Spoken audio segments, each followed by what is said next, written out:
Halo, selamat datang di Easy Win Political Insight. Langsung aja ya, hari ini kita bakal ngebedah habis-habisan salah satu kebijakan yang bisa dibilang paling ambisius, tapi juga paling menuai polemik di negara kita saat ini. Program Makan Bergizi Gratis atau yang sering kita sebut MBG. Lewat analisis berbasis data hari ini, kita bakal buka-bukaan soal realita di lapangan. Pertanyaannya, apakah program ini beneran jadi kunci buat masa depan anak bangsa, atau malah kayak bom waktu krisis yang nunggu meledak? Yuk, kita mulai bahasannya. Oke, kita langsung masuk ke inti masalahnya. 83 juta.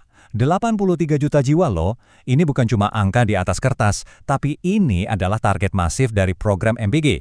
Mulai dari anak usia dini, anak SMA, sampai ibu hamil dan menyusui, semuanya disasar.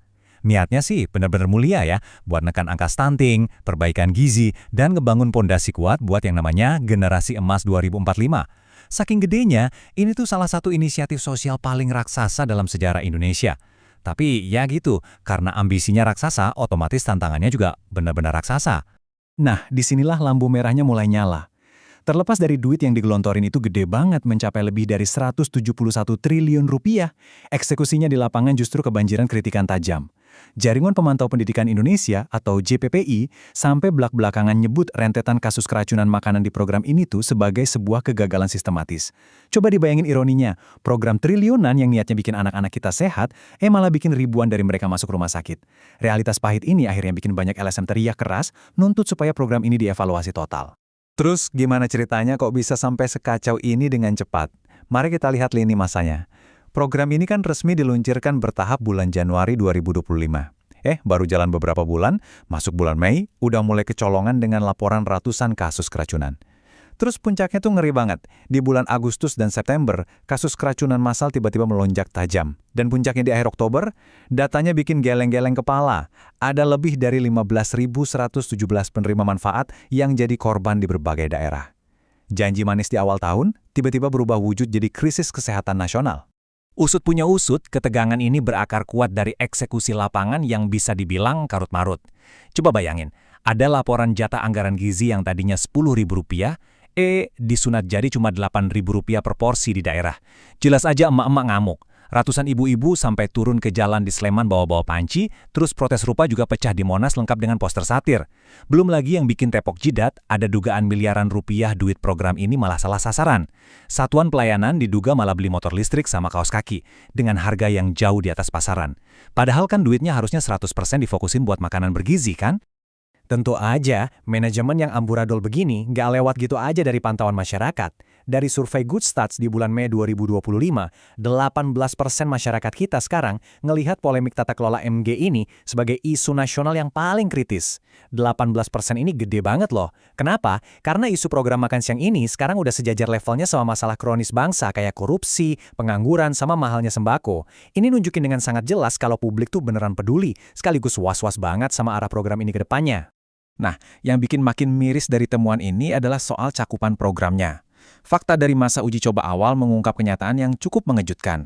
Ternyata, lebih dari 91% sekolah dalam studi kasus ini sama sekali nggak tersentuh program. 0. Kapasitas logistik dan pendanaan daerah ternyata emang belum siap, makanya implementasinya jadi jomplang banget. Ekspektasi publik yang udah terlanjur melangit, malah nabrak kenyataan minimnya kesiapan infrastruktur dasar di lapangan. Berangkat dari kekacauan itu, lembaga riset Celios ngelempar satu pertanyaan yang sangat krusial ke publik. Gini pertanyaannya, kalau disuruh milih nih, mending anak-anak dikasih makan siang gratis di sekolah atau orang tuanya dapat subsidi uang tunai langsung aja? Dengan kualitas makanan yang gak konsisten dan bahaya keracunan yang marak, banyak yang berargumen kalau ngasih duit tunai ke keluarga miskin itu justru jauh lebih efektif dan minim resiko. Ketimbang maksain bikin sistem rantai pasok dapur umum raksasa yang ternyata rawan banget sama kebocoran dana dan kelalaian sanitasi.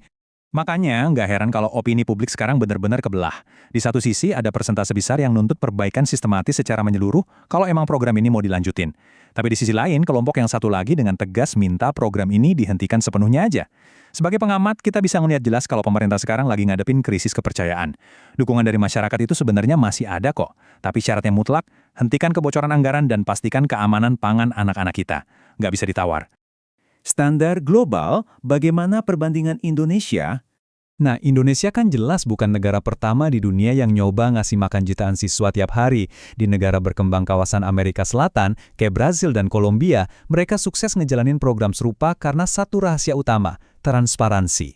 Mereka itu punya dewan pengawas lokal yang independen, komunitasnya ikut mantau langsung, dan audit eksternalnya dibuka bebas buat publik. Coba bandingin sama Indonesia. Sistem kita masih sangat tertutup. Pengawasan MBG cuma muter-muter di internal Badan Gizi Nasional aja, tanpa ada akses pemantauan publik yang nyata. Jujur aja, tanpa adanya transparansi eksternal, kegagalan sistematis dan penyelewengan dana itu bakal susah banget buat dicegah. Dan ini dengan sangat brilian nunjukin perbedaan filosofi kita dengan negara maju kayak Jepang. Tahu nggak, Jepang tuh udah punya undang-undang makan siang sekolah atau School Lunch Act sejak tahun 1954. Sistem mereka itu terdesentralisasi dan fokus utamanya itu murni buat edukasi, ngajarin anak-anak soal nutrisi, dan gimana menghargai bahan pangan lokal. Sebaliknya, pendekatan Indonesia itu sentralisasi banget, top-down dari atas ke bawah, dan dieksekusi dengan buru-buru, yang mana fokusnya lebih ke urusan ngentasin kemiskinan. Nah, kecepatan tanpa pondasi hukum dan infrastruktur lokal yang matang inilah yang akhirnya jadi pemicu kekacauan di lapangan.